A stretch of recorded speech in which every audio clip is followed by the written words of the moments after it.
Wandel Robinson. Will Wandel Robinson's high draft capital turn Kenny Golladay into a sunk cost for the Giants?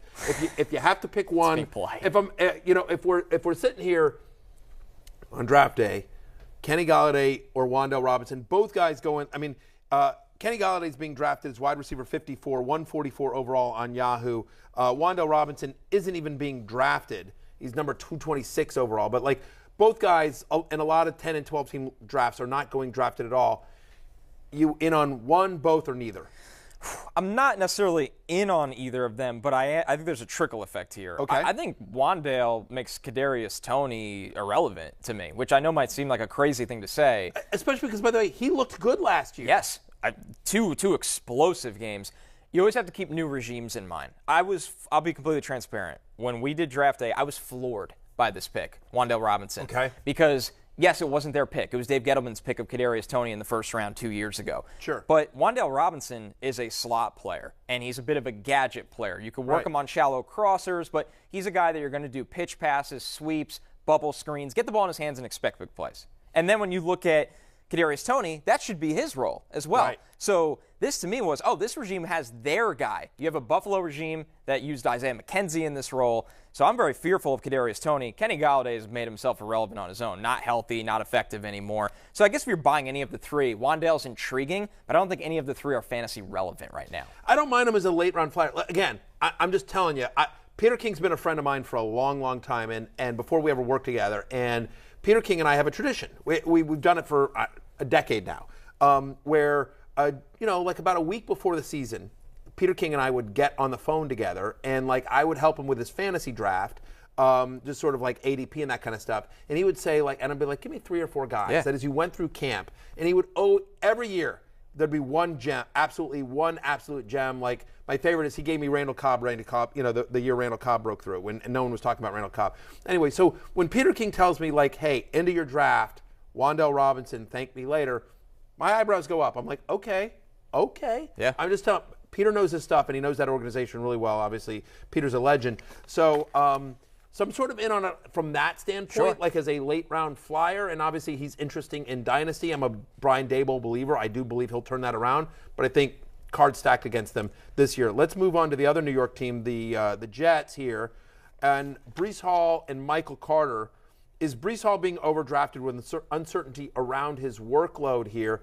I did a whole Breece Hall thing yesterday, so I want to turn this one over to you. The pro Breece Hall argument is super talented, great college tape, and high draft capital. Now, where are you? Anyway. So, what are your thoughts on Breece Hall versus Michael Carter? I should give you this context here. Before you answer. Hang on. And by giving you, I really mean the audience. Breece Hall is currently going as running back 19 on Yahoo. That's early. Running back 19, 38th overall. Michael Carter's going as running back 46. Basically 25 picks later at running back, 108th overall. So, anyway, Michael Carter or Breece Hall, both, neither one. I think Hall's being a little slightly overvalued and Carter's being undervalued because I think this is a Jets staff that they don't look at it and go, we have a goal line back or we have a pass catching back. They're just going to use both of them. They're going to look at their obviously they come from San Francisco. If you look at LaFleur, his brother in Green Bay, the way they use running backs, they are going to use both these guys. They're going to run the ball a lot. What we like about Breece Hall is that he's big, he's fast, he can be a 3-down player, and Michael Carter has a little bit of an injury history now. He got banged up last year when they increased his workload. So I think if you're drafting Breece Hall with that kind of value or that premium, you're expecting the big results down the road, late second half of the season. So if you can survive till then, I think the results for Breece Hall are going to be very big from week 8 and on. But early on, Michael Carter is the guy that's returning into this system.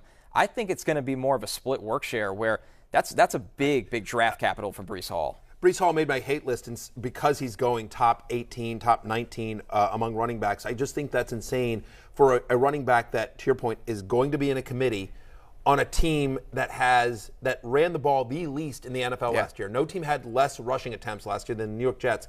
And there's not a lot coming into the season where I'm like, well, all of a sudden this team's going to be able to really ram it down people's throats. Like, it's still a work in progress. And by the way, any potential optimism you had for this Jets team's rushing offense, to me, went out the window when Mekhi Becton's out for the year. Yes. It's a bad offensive line and they just lose Becton. like their best offensive lineman? Like, you know, I mean, like, I don't know. I get it in Dynasty, and Sure. we none of us are questioning Breece Hall's talent, but I'm not even convinced unless something happens to Michael Carter where he just gets tons of volume. I'm with you. I think, again, Breece Hall on the hate list for me because of where he's being drafted. I much prefer Michael Carter, going, running back 46, getting, even if he gets 40%, and he's going to get more passing down work than I think Breece Hall will. I think he's certainly the better value if you decide to invest in the Jets' running attack. What about the Jets' passing attack here, Connor? Garrett Wilson and Elijah Moore. Can Zach Wilson support multiple fantasy wide receivers? We know he can juggle his personal life. Yes. There's a lot of ways I could go with that. But you know what? It's a Friday. I don't want Alexa to have to answer more HR emails. Whatever. It'd be bad if I got canceled my first week, right? Second week, it's fine. First day. But first day would be bad. I don't want to stain you with that. But let me just say that when I was saying Zach Wilson can juggle multiple, there's a lot of ways I could go with the end of that sentence, and I just decided on personal life. Let's go with this, though. Can he support multiple fantasy relevant wide receivers? The key thing here is wide receivers, and that's why the answer is no. The Jets have a lot of mouths to feed on purpose. They paid 2 tight ends, C.J. Uzomah and Tyler Conklin. Tyler Conklin's going to be a focal point of that passing attack. Corey Davis is still there, making a lot of money, and he's going to start. They brought back Braxton Berrios, who's not going to be a starter, but a guy they will use in the slot. 1,000%. They will use him in the slot. So, no, I don't think Zach Wilson can support multiple fantasy wide receivers, but the guy you should be buying in this offense is Elijah Moore. He's the most talented. He's explosive. He's really a Brandon Cooks clone. They like playing him on the outside. Their base offense, and they showed this. A lot of people didn't catch it because Zach Wilson got hurt, and that's where the focus was. Their base offense with the starters is Corey Davis on the outside, Elijah Moore on the outside, not the slot. On the outside, Garrett Wilson in the slot. Now, I do think Garrett Wilson can be a highly functional player from the slot. He has inside-outside versatility. But once again, is this a high-powered offense yet? No, but Elijah Moore is the guy to own. Yeah, and I don't think people appreciate. I mean, I think people just forget what Elijah Moore did last year. Again, from weeks 9 through 13, he was the second best wide receiver in terms of total points and fantasy points per game.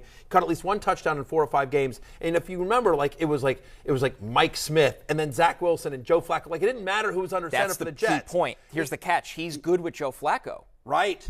So, and Flacco's going to play week 1. It's probably the worst kept secret. So you don't have to worry about a drop-off with Moore to Flacco. I actually think Moore has looked better with Flacco. Right. By the way, pretty good and interesting DFS play in week 1 for you.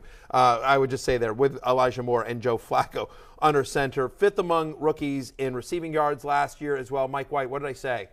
Mike Smith. Mike Smith. He played the most generic American name of all. Yeah, exactly. I'm sorry. He did not play with the former Falcons head coach. He played with Mike White. Apologies to Mike White and Coach Smith on that. But anyway, whatever. Elijah Moore, if Mike Smith was quarterback, Elijah Moore would still be good. Anyway, so, right, I think people are sleeping on Elijah Moore. I'm at wide receiver 32, 68th overall. Yahoo has him at wide receiver 35, 82nd overall. So I'm higher in the positional and the consensus overall ranks on him. Again, he made the love list yesterday. Check out Love Hate, by the way. It's up on rotoworld.com, NBCSportsEdge.com, and it is free, baby. It is 100% free. All of my work will be free. And people are like, oh, you're just going to get us hooked and then you're going to try. No, listen. No catch.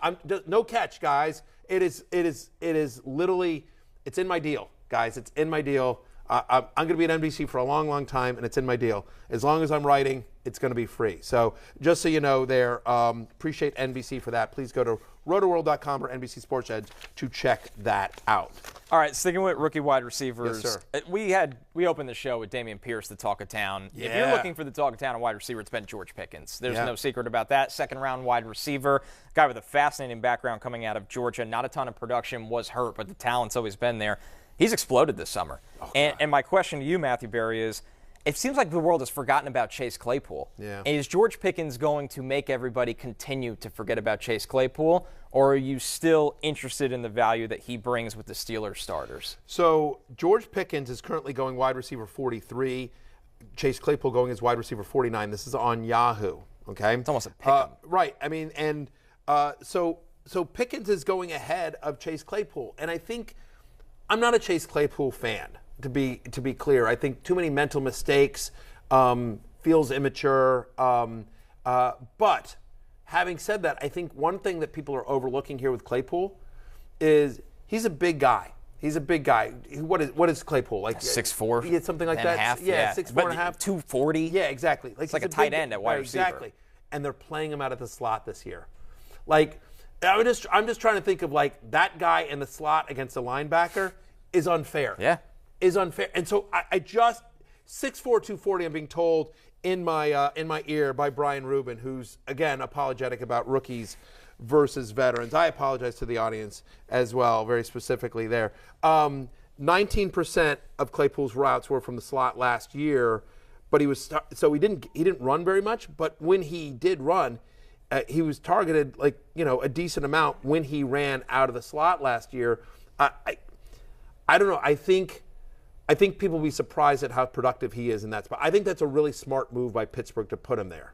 So let me throw it back to the Zach Wilson argument. Can Trubisky or Pickett, and it's probably going to be both this year, let's have an honest conversation, support Deontay Johnson, Chase Claypool, George Pickens, Pat Freiermuth, and Najee Harris? What do you do with that?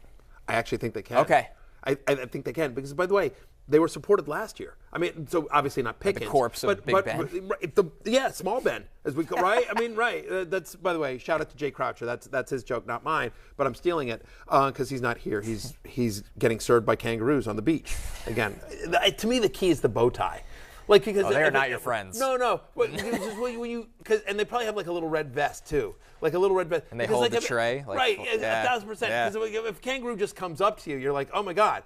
But if they've got a little bow tie, then they're cute. Then they're like waiters. It's fair. Then they're like waiters, and they hop up and they just they reach into their pouch. Until they karate chop you. No. You don't get tipped if you're. Listen, the kangaroos in Australia, they're trained, they're smart. Like if you want to be, you want to tip, you don't kick the customer. Fair. Everyone knows this, Connor. They have the bottle opener in the pouch. Is that the waiter we're looking here or no? I think it's around their neck. Okay. That's what I've decided. I think it's around their neck. I haven't worked out my kangaroo waiter theory. We're close, though. It's a working theory. I'm workshopping it. Anyway, back to Steelers. We're off the rails. It only took 2 segments. But what I would say is here is that I am, and I don't think it's that controversial, but I haven't heard a lot of other people make this point. The Steelers' offense can be better this year. Mitch Trubisky and Kenny Pickett are upgrades. And I think actually fairly significant ones over Ben Roethlisberger. What Ben Roethlisberger was last year. Big Ben is a first ballot Hall of Famer. There's no question about it. But the last 2 years, it's just like he wasn't the same guy. When is he going to hang it up? Right. Yeah. He wasn't the same guy. Right. So anyway, I actually think and so all those guys like Claypool, Deontay Johnson, Pat Freiermuth, Najee Harris were all viable at various points last year. Obviously, Johnson, Harris were great. Freiermuth was a viable low-end tight end one. So especially given like Claypool's going at wide receiver 49, and Pickens is going at wide receiver 43. So especially at that ADP, I think both are interesting. I think it's going to be a pass first offense. All right, last one here, and we're going to New Orleans. Chris Olave or Michael Thomas. For people that are just kind of, give me your quick thoughts on Olave coming out of Ohio State, and then we can sort of talk about the situation in New Orleans. Yeah, a pro-ready player, and that's one of the biggest compliments you can give a wide receiver because most of the time in scouting reports, it needs a bigger route tree, needs this, needs refinement. Olave played a lot of football for a big-time program. He won vertically. He won on intermediate routes. He can win in the short game. He's not a big yards after catch guy, but in this offense, that's not what is going to be required of him. It's going to be to win your assignment at all 3 levels of the football field. And say what you want or what you think about Jameis Winston, he can deliver the ball to all 3 levels of the field. So Olave is a perfect fit for what they want to do. He gets on the field immediately as, at minimum, the number 2. I don't know if I'm giving anything away here, but at the minimum, number 2 wide receiver. Excellent tracking, excellent body control. That's going to play in the red zone as well, where smaller body type, but because of the former, the tracking and the concentration, he'll make big plays in the end zone as well. So I like Olave a lot. Yeah, I do too. Honestly, the question for me, I love Olave. I actually wanted the Commanders to get him. He was there. I was hoping he would fall to the Commanders. He fell to the Commanders. And then they traded to the Saints, and the Saints wound up with Olave anyway. Interesting move. It was they got Dotson. They got good. some extra. Dotson's good too, and they love him. I will tell you, in Washington, they love Jahan Dotson, and he's crushing it in camp. And they got some extra picks, and we'll see how that pans out. Certainly, Washington had some depth needs. Having said that, to me, the answer to this question is Michael Thomas healthy? That's all it is. Because if Michael Thomas is healthy, he's the guy. Yep. I mean, we like Olave, I'm with you, as a number 2. And I prefer Olave to Jarvis Landry if we're looking at the Saints passing tree. But if Michael Thomas is healthy, he's the wide receiver you want in New Orleans. But that's the big question. If he's now he's dealing with a hamstring injury. And so we just don't know about him. I would say that when you think about Olave going wide receiver 47, given the injury history of Thomas, even if Thomas, the hammy clears up and he's going to be there for week 1, I think Olave's a really interesting late round guy because there's probably a chance Michael Thomas misses some time. And to your point, he's pro ready. We think this is going to be a pretty good offense. Winston is a professional quarterback. Again, I use that phrase all the time. There are flaws in Jameis Winston's game, but he can support fantasy relevant wide receivers. He's a vertical thrower. I think Olave's a really good wide receiver for Jameis Winston's skill set. Yes. So I think it was a smart move by New Orleans and knowing what they were dealing with this year. So given where he's going, again, 109th overall, I think Chris Olave becomes really interesting there. Hi, I'm Mike Tirico, and thanks for watching. Make sure to hit subscribe for the latest news and highlights from NBC Sports.